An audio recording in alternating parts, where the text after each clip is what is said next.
During the first few days of April 2022 Anno Domini, a short man with a flat cap decided to overcome his fears of flying and crying babies on board and embarked on a journey to the land of tulips and windmills. It took little time to decide that flying was rather boring instead of frightening. Regretting not packing a portable furnace, the bold man with plans and routes ready sought out the royal palace where the Dutch king performs his duties during receptions and state visits. He balked at the grandiose structure, noticing that it was off limits to the general public at the time.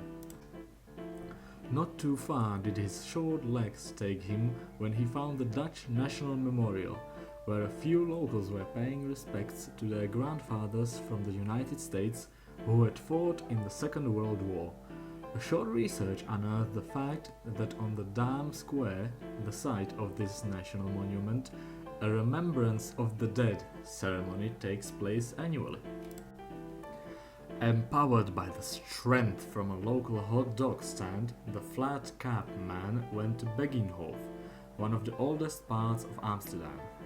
Construction was underway at the center of Begijnhof, so he took a few photos near it.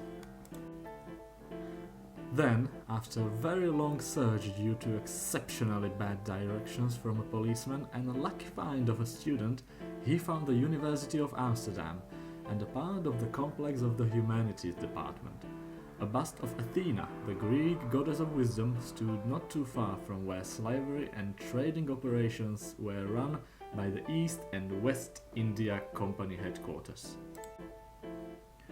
Encouraged by the good-heartedness of a fellow student, the man with the flat cap started against the wind to find the house of the famous Jewish girl who fell victim to Hitler's regime in the Netherlands and became near legend because of her diary. The man in black tried to blend with the surroundings and became a statue, but to no avail. At his last stop in Amsterdam, he tried to visit the museum of a Dutch Golden Age painter whose name pronunciation he dreads to this day, Rembrandt van Giesen. He thought of entering and admiring his art, or perhaps even educating himself in one of the courses within the building, but decided otherwise after seeing the fees and instead only took a photo. The next day, the short man with a flat cap admired the way of communication between the Dutch transportation services and their customers, and came to a conclusion that there must have been a strong dispute between the two sides. It was by a mere miracle that he disembarked the train in Leiden in time. At De Vlier, the man did the opposite of what the pilgrims did. He sat down and enjoyed some rest after he nearly broke his neck, slipping on the bridge and landing in this picturesque arrangement. Then he admired the pilgrims' travels and wondered how small their boat must have been in order to safely make it out of the canals.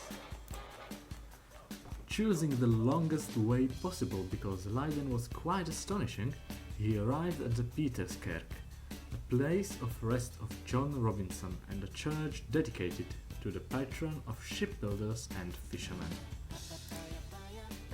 Across the street, around a dozen steps from that place, stood the house, the place of residence of John Robinson, the pastor of the Pilgrim Fathers and one of the founders of the Congregational Church, a church based on Protestant faith.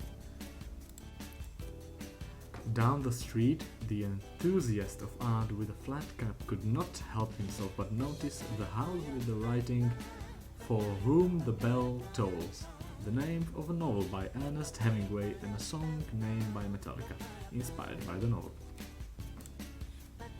Then, after circling around it 4 times, the now irritated man found a very narrow street which housed the operation of the first Pilgrims Press Company, named after one of the spiritual leaders of the Pilgrims, William Brewster. Thankfully, the nearly angered man does not drink beer, lest he would not fit through the corridor.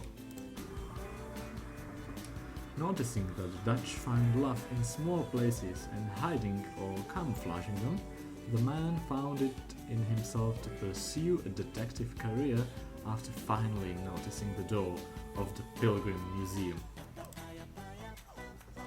For this matter, the flat cap man tried to get funding and support for his scholarship at the corner house of Langebrook 45 from the 6th American president John Quincy Adams.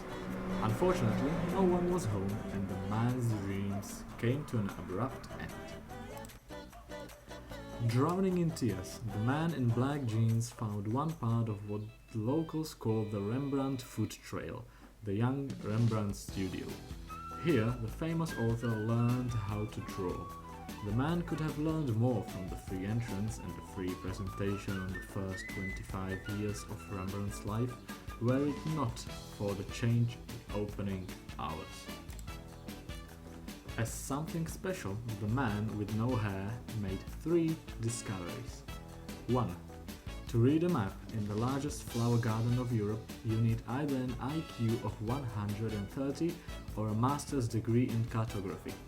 The man with neither of those tried reading the map, surely made by aliens, by an uprooted tree and on a rock. Success out of sight. 2.